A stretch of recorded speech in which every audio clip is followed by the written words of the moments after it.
한번 따라 하실까요? 순종이 기적을 만듭니다. 순종이 기적을 만듭니다. 성경은 복에서 시작하여 복으로 끝나는 축복의 책이라고 할 수 있습니다. 창세기 1장 28절에서 하나님이 사람을 창조하신 후에 복을 주셨습니다. 같이 한번 읽어볼까요? 창세기 1장 27절 28절 말씀입니다. 시작. 하나님이 자기의 형상 곧 하나님의 형상대로 사람을 창조하시되 남자와 여자를 창조하시고 하나님이 그들에게 복을 주시며 하나님이 그들에게 이르시되 생육하고 번성하여 땅에 충만하라. 땅을 정복하라. 바다의 물고기와 하늘의 새와 땅에 움직이는 모든 생물을 다스리라 하시니라. 아멘. 성경의 첫째 창세기뿐만 아니라 성경의 마지막 책인 요한계시록 시작에도 복이 나옵니다. 요한계시록 1장 3절 말씀도 읽어볼까요? 시작. 이 예언의 말씀을 읽는 자와 듣는 자와 그 가운데에 기록한 것을 지키는 자는 복이 있나니 때가 가까움이라. 아멘. 우리 하나님은 자기 백성이 고난 중에 거하기보다는 복을 받기를 원하십니다. 저는 내년에 우리 교인들이 복을 많이 받았으면 좋겠습니다.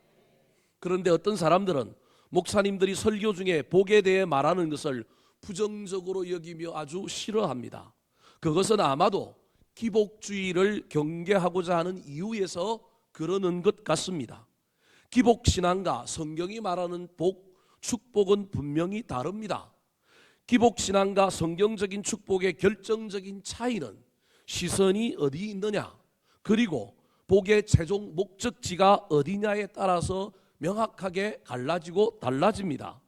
기복주의에 빠지면 하나님은 보이지 않고 복만 보입니다. 하지만 성경적인 축복을 받은 사람은 받은 것에 감사할 뿐만 아니라 주신 분을 바라봅니다. 복 때문에 그분을 잃지 않습니다. 하나님을 잊어버리고 주신 분을 놓아버리면 기복주의에 빠지게 되는 것입니다. 주인이 복이 아니라 하나님이 복이기에 그래서 그분을 더욱 가까이 하고 그분을 주인 삼는 사람, 하나님을 자기 백성으로 삼은 사람, 하나님이 자기 백성으로 삼은 사람은 복이 있다고 하신 그 말씀과 연결이 된다고 할 수 있습니다. 또한 기복주의 신앙은 복의 최종 목적지가 나 자신입니다.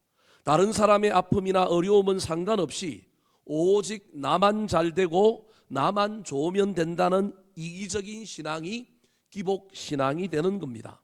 하지만 성경적인 축복은 복의 최종 목적지가 나를 넘어서 열방과 모든 민족과 다른 사람들에게까지 이어지는 겁니다.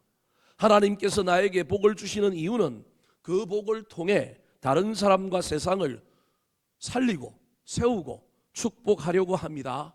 나는 복의 유통자다, 복의 통로다, 복의 근원이다라고 하는 것을 분명히 아는 사람입니다. 그러므로 기복은 경계해야 되지만 그것 때문에 복을 사모하고 복 받기를 원하는 신앙의 태도를 부정하거나 경계할 필요가 없습니다. 오늘날 우리 인간이 자기가 신이 되어버려서 내가 복을 창조하고 내가 복을 만든다고 생각하기 때문에 한 해가 저물고 새해가 밝아도 하나님께로부터 복을 받기를 사모하는 사람들이 그리 많지 않습니다. 또 심하게 복을 사모하고 기다리는 사람은 기복주의요, 이상한 신앙, 변질된 신앙이라고 때로는 좀 사람들이 이상한 눈으로 바라보는 것이 오늘날 시대가 되어버렸습니다. 지저분한 어린 아이를 목욕시킨 후 그 물만 버려야 하는데 아이까지 버리면 큰일 납니다. 기복은 경계해야 하지만 복은 사모해야 하고 기다려야 합니다. 내년에 저와 여러분 우리 모두가 우리 하나님이 주시는 복으로 인하여 행복했으면 좋겠습니다. 그리고 그 복에 빠져서 주변을 둘러볼 줄 모르는 사람이 아니라 그 복 때문에 주신 하나님을 잊어버리는 사람이 아니라 복을 나누고 유통할 뿐만 아니라 주신 그 하나님을 다시금 주인 삼고 그분께 감사하고 찬양과 영광을 돌리는 온전한 한 해가 되었으면 좋겠습니다. 오늘 본문 말씀은 모세가 가나안 땅에 들어갈 출애굽 2세대를 향하여 축복하면서 건면하고 있는 유언적인 설교입니다. 신명기는 흔히 모세가 세 편의 설교한 것을 모아놓은 거다. 모압이라고 하는 평지에서 하나님은 자신은 가나안 땅에 못 들어간다라고 하는 그 명령 때문에 들어갈 수는 없지만, 그래서 무덤도 남기지 않고 조용히 산에 들어가서 사라진 인물이 모세지만, 그가 이끌고 왔던 그 이스라엘 백성들 1세대는 원망하고 불평하다가 광야에서 다 죽었지만 2세대는 가나안 땅 들어가야 되는데 자신도 들어가면 얼마나 좋을까요? 그런데 자신은 들어갈 수 없지만 그 땅에 들어가서 하나님 나라를 만들고 하나님께 예배하고 하나님이 살아계심을 온 가나안 사람들에게 전해줘야 될 이 백성들에게 어떻게 하면 그 길을 걸을 것인가? 어떻게 하면 그곳에서 행복할 것인가를 소망하며 축복하면서 설교하고 있는 내용이 바로 오늘 본문이라고 할 수 있습니다. 어쩌면 이 이야기는 2026년이라고 하는 약속의 땅, 또 다른 가나안 땅을 향하여 걸어가야 할 우리 모두에게 모세가 동일하게 당부하고 있는 내용일 수도 있습니다. 상황은 다르지만 우리는 물리적인 땅이 아니라 시간이라고 하는 땅, 2026년이라고 하는 땅을 향하여 걸어가야 할 텐데 그 땅에 들어가서 우리는 어떻게 살아야 할까? 어떤 삶을 우리는 만들며 가야 할까? 모세가 우리를 향하여 너희들 2026년이라고 하는 땅에서, 그 시간의 땅에서 행복했으면 좋겠다, 복을 받았으면 좋겠다, 그러려면 이렇게 살아야 돼, 그러려면 이렇게 결단해야 돼, 그런 의미로 오늘 본문 말씀을 읽어보는 것도 유익하지 않겠습니까? 그 땅에서 행복하게 되는 비결, 복을 받는 비결을 모세는 이스라엘 백성들에게 순종하라고 이야기합니다. 순종하면 너희들이 들어갈 그 땅에서 너희들이 행복해질 거야, 너희들이 복을 받을 거야 라고 말합니다. 오늘 본문 시작하는 8절 말씀을 한번 읽어볼까요? 시작. 그러므로 너희는 내가 오늘 너희에게 명하는 모든 명령을 지키라. 그리하면 너희가 강성할 것이요 너희가 건너가 차지할 땅에 들어가서 그것을 차지할 것이며, 내가 오늘 너희에게 명하는 모든 명령을 지켜라. 하나님의 말씀에 순종해라. 그러면 들어간다, 차지한다. 사랑하는 성도 여러분, 구원은 오직 하나님의 은혜와 믿음으로 받습니다. 우리의 행위나 공로는 0.1%도 필요 없습니다. 그러나 축복의 원리는 구원의 원리와는 조금 다릅니다. 성경은 순종을 통해서 복이 임한다고 분명히 말합니다. 그리고 성경의 수많은 이야기와 성경에 나오는 수많은 믿음의 인물들이 우리에게 알려주는 것은 순종함으로 복을 받았다, 순종했더니 기적이 일어났다, 기적의 맨 앞쪽에는 순종이 있었다, 그렇게 말하고 있는 것입니다. 그러므로 2025년을 마무리하고 2026년을 향해 시간의 여행과 삶의 순례길을 떠나는 우리 교회의 모든 성도들이 하나님과 교회, 근위와 리더십, 사명과 직분, 남편과 아내, 가정에 순종했으면 좋겠습니다. 특별히 하나님의 말씀에 순종함으로 말미암아 순종이 만드는 기적을 한번 만나봤으면 좋겠습니다. 순종함으로 받게 되는 복을 맛보고 경험하는 놀라운 한 해가 되기를 우리 구주 예수 그리스도의 이름으로 축복합니다. 자, 그렇다면 모세의 유언에 담겨 있는 순종이 만드는 기적의 내용, 순종하는 자에게 하나님께서는 어떤 복을 주시겠다고 약속하고 있을까요? 내년에 저와 여러분이 순종함으로 이런 기적을 한번 맛보았으면 좋겠습니다. 따라 하시겠습니다. 강성케 하십니다. 강성케 하십니다. 8절 말씀을 다시 한번 더 읽어볼까요? 시작. 그러므로 너희는 내가 오늘 너희에게 명하는 모든 명령을 지키라. 그리하면 너희가 강성할 것이요 너희가 건너가 차지할 땅에 들어가서 그것을 차지할 것이며, 지키라, 그리하면, 즉 순종하면 너희에게 어떤 일이 일어나게 될 거냐면 너희가 강성해질 것이다. 강성이라고 하는 말은 강하고 번성한다라고 하는 말입니다. 사랑하는 성도 여러분, 내년에 여러분의 사업이 강성해지기를 원하십니까? 여러분의 건강이 더욱더 강성해졌으면 좋겠습니까? 여러분의 가정이 행복으로 더욱더 튼튼해졌으면 좋겠습니까? 여러분의 자녀들이 세상에서 무엇을 하든지 간에 여러분의 자녀들이 형통해지기를 원하십니까? 공짜는 없습니다. 축복은 반드시, 구원은 공짜, 값없이 받는 것이지만 복은 무엇인가 있어야 합니다. 그 중에 하나가 무엇이라고요? 순종이다. 도대체 내년에 내 인생에 내가 무엇을 순종해야 될까 잘 모르겠거든 물어보시기 바랍니다. 말씀에도 순종하시고 사람에게도 순종해 보려고 하시고 시간에게도 순종해 보려고 하시기 바랍니다. 일에도 순종해 보려고 하시기 바랍니다. 그리고 이 말씀을 붙들고 하나님 앞에 나아갑시다. 순종하면 강성케 해주신다고 하는 약속의 말씀을 이루어 주시옵소서.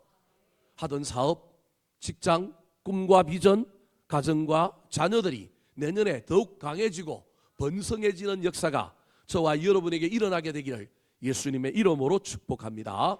두 번째, 모세가 순종하면 너희들이 들어갈 그 가나안 땅에서 복을 받을 것이다. 어떤 복을 받는다고 약속했을까요? 따라 하시겠습니다. 장구하게 됩니다. 장구하게 됩니다. 참 단어가 어렵습니다. 성경의 단어들이 왜 이렇게 어려운지 모르겠습니다. 쉬운 말을 쓰면 좋은데, 자 9절 말씀 다시 한 번 더 읽어볼까요? 9절입니다. 시작. 또 여호와께서 너희의 조상들에게 맹세하여 그들과 그들의 후손에게 주리라고 하신 땅 곧 젖과 꿀이 흐르는 땅에서 너희의 날이 장구하리라. 너희의 날이 장구하리라 그렇게 말하고 있습니다. 장구하다라고 하는 말은 길장자에 오래 간다라고 하는 구자입니다. 거북이 구자인데요. 거북이가 오래 살잖아요. 그래서 길장자에 거북이 구자를 써서 거북이처럼 길게 간다라는 겁니다. 그런데 여러분, 이 길게 간다라고 할 때 우리는 흔히 어떻게 길게 가느냐 하면 가늘게 길게 간다고 생각하잖아요. 근데 저 장구는 가늘게 길게 가는 게 아니고 어떻게 가느냐 하면 밀도 있게, 질서 있게, 단단하게 오래 간다라고 하는 의미가 장구입니다. 이 말은 저와 여러분이 내년 연초에 인생의 길 속에 무엇인가를 이루어서 강해지고 번성했을 때 그것이 지속되어서 끝까지 흐트러지거나 무너지는 일이 없이 끝까지 연말까지 간다라고 하는 의미가 이 안에 담겨 있는 겁니다. 부자가 3대 못 간다는 말이 있습니다. 그래서 여러분, 성을 공격하는 것보다 여러분 성을 지키는 것이 어려울 때가 얼마나 많은지 모릅니다. 지키는 것이 얼마나 힘든지, 스포츠 경기나 싸움할 때 지키는 것보다 뭐 먼저 하라 그래요? 공격 먼저 하고, 공격하면 뭐 한다고요? 이긴다라고 이야기할 때가 많습니다. 여러분, 유지하고 지키고 전수되고 성계되는 일이 얼마나 어려운지 모릅니다. 우리 덕양중앙교회가 내년에 창립 50주년이 됩니다. 사람으로 치면 어른입니다. 늙어가게 되고 이제 분기점을 찍고 내려가는 나이가 됩니다. 저는 우리 교회가 내려가지 않았으면 좋겠습니다. 저는 우리 교회가 늙어가지 않았으면 좋겠습니다. 장구했으면 좋겠습니다.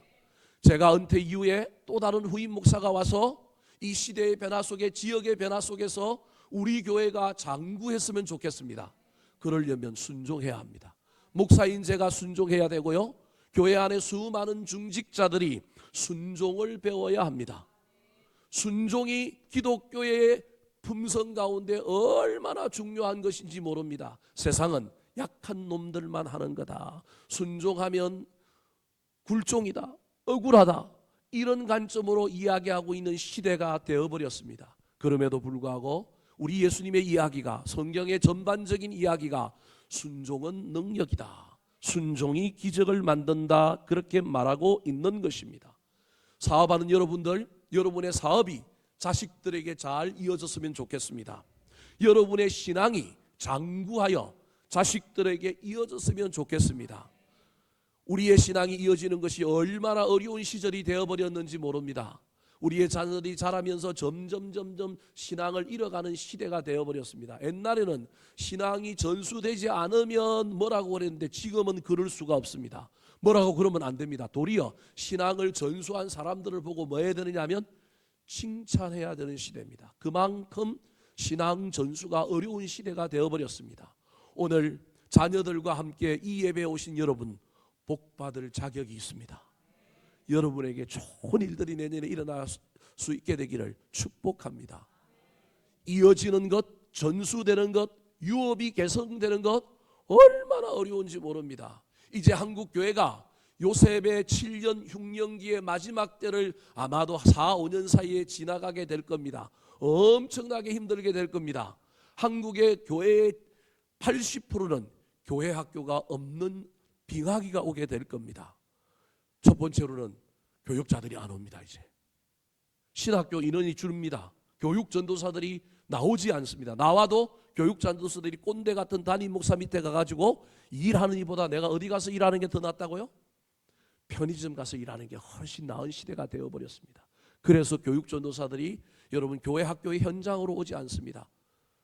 인력을 구하기 힘든 시대가 되어버렸습니다. 뿐만 아니라요, 여러분 중요한 건 옛날처럼 사역이 잘 안 되기 때문에 이제는 전부 어른들과 함께 아이들이 뭐 할 수밖에 없는 시대가 오느냐 하면 함께 통합하여 예배할 수밖에 없는 시대가 옵니다. 이걸 미리 연습하지 않고 준비하지 않으면 한국교회에 많은 어려움을 겪게 될 겁니다. 그래서 지금 현재 여러 교회들이 이런 실험들을 합니다. 전세대 예배, 간세대 예배, 통합 예배들을 막 하는 이유들이 있습니다. 그때도 옛날 패러다임에 사로잡혀 있는 사람들은 아이들끼리만 앉혀놓고 예배한다고 어른들하고 예배 드리는데 아동부스 따로 만들어 놓고 중고등부스 따로 만들어 놓고 그러면 예배가 될까요? 안 될까요? 안 됩니다. 누구랑 예배 드려야 되냐면 오늘처럼 엄마와 아버지가 자식들과 함께 예배 드려야 됩니다. 그래야만이 그들이 예배를 배우고요.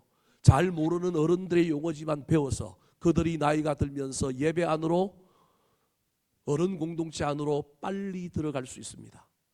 한국교회가 부흥하던 시절에 부서를 나누고 교육을 전문화한다고 했던 것이 알고 보니 그게 전문화한 게 아니라 세대 간의 단절을 만들어 놓았습니다. 그래서 많은 어려움이 생긴 것이 오늘날 시대의 변화와 함께 역기능으로 한국교회 안에 있는 겁니다. 뭐가 옳은지는 알 수 없지만 시대의 변화 속에 유업이 전수되는 것, 신앙이 전수되는 것 힘든 시대가 되어버렸고 3대 4대 믿음이 전수되는 집은 진짜 복받은 집이 되어버린 겁니다. 그 복을 받기를 원하십니까? 부모인 저와 여러분이 뭐 해야 된다고요? 순종해야 합니다. 아버지가 하고 있던 사업을 자식에게 물려주어서 그 사업이 이어지기를 원하십니까? 아버지가 순종해야 됩니다. 어디에 순종해야 될지는 여러분이 알아서 생각해 보십시오. 일에도 순종하고 시간에도 순종하고 순종해야 합니다.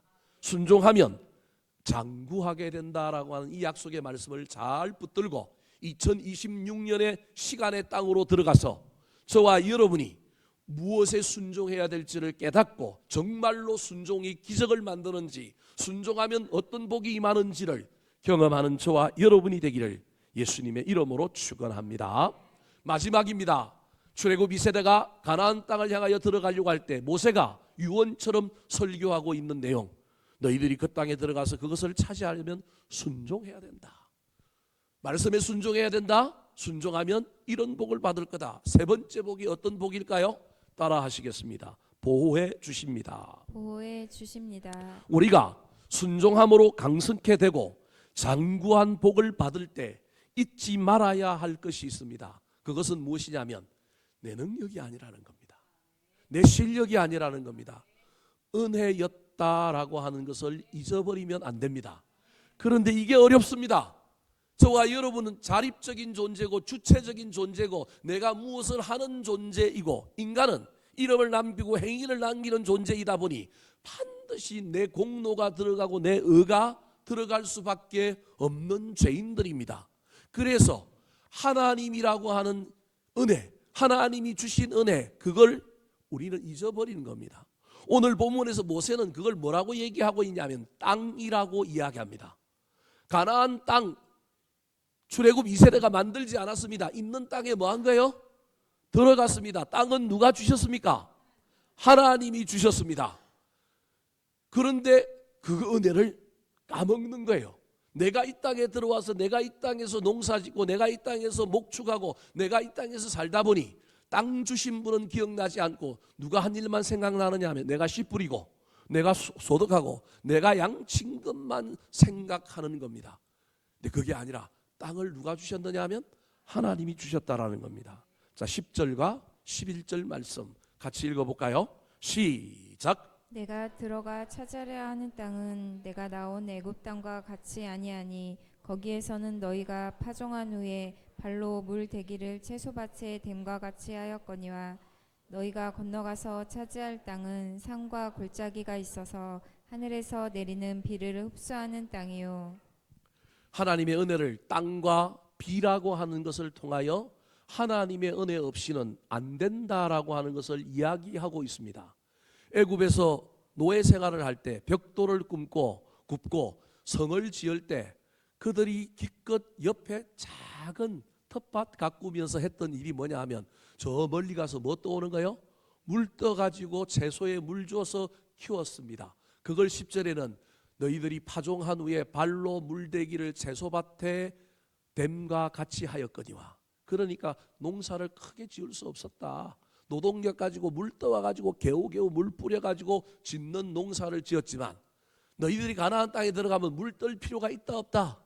없다. 누가 물을 주실 것이다?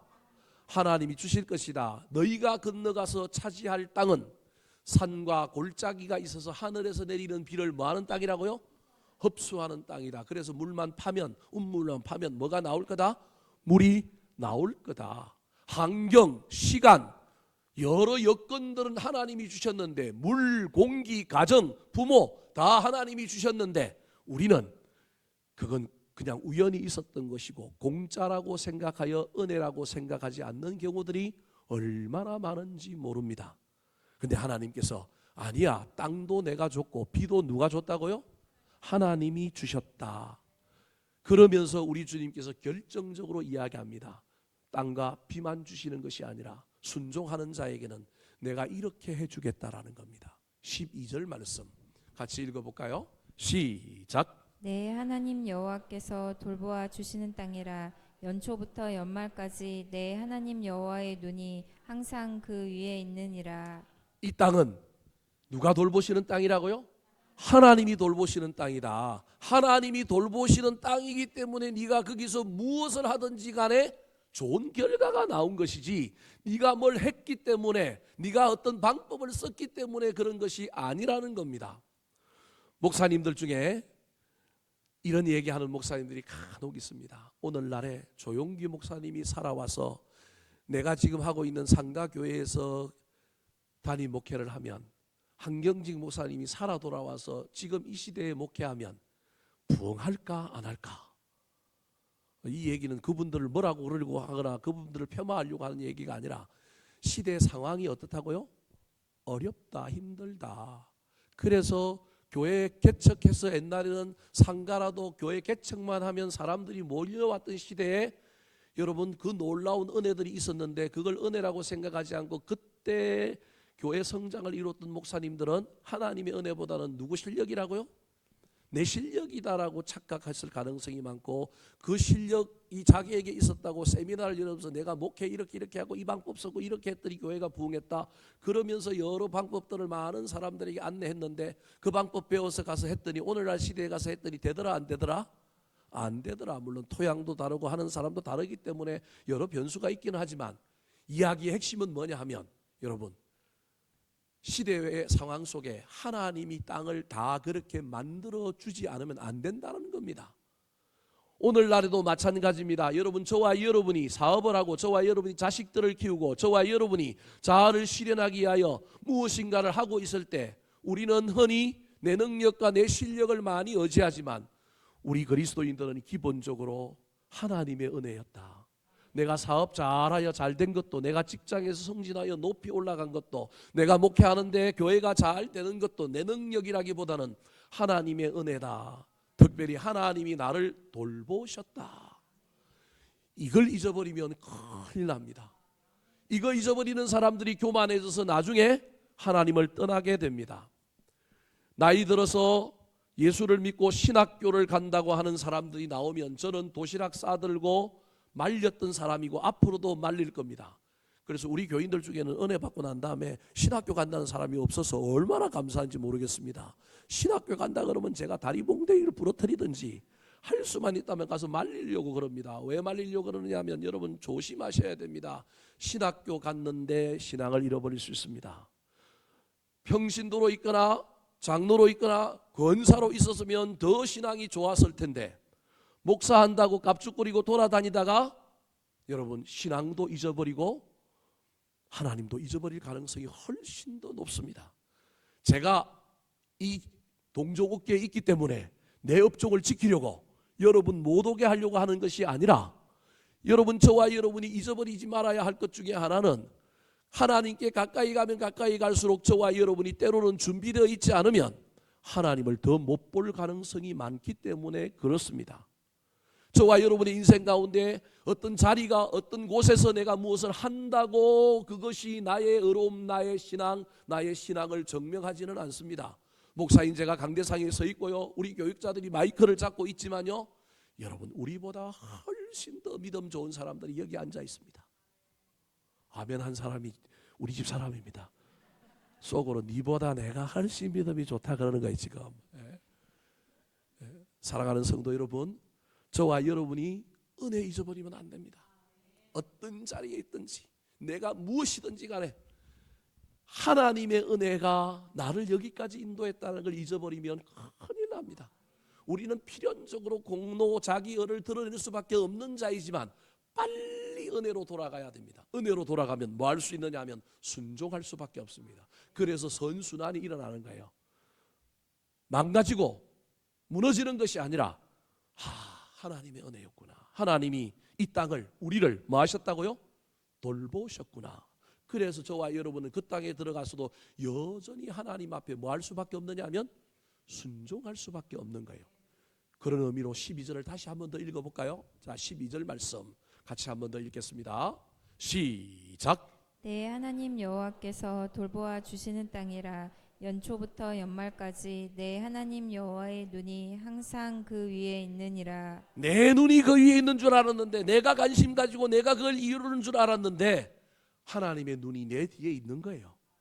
누가 돌보고 있느냐 하면 내가 애를 쓰고 내가 힘을 쓰고 내가 일하고 땀을 흘리지만 누가 돌보고 계시다고요? 하나님이 돌보신다. 여러분 이 믿음 가지고 2026년에 저와 여러분이 열심히 하나님께 순종했으면 좋겠습니다.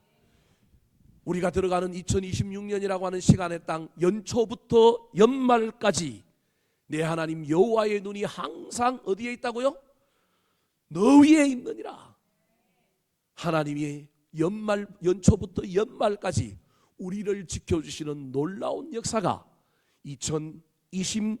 2026년에 펼쳐져서 강성해지고 장구할 뿐만 아니라 보호해 주시는 하나님 앞에 다시금 은혜를 붙들고 우리 주님께 감사하고 우리 주님께 더 가까이 가는 저와 여러분이 되기를 예수님의 이름으로 축원합니다.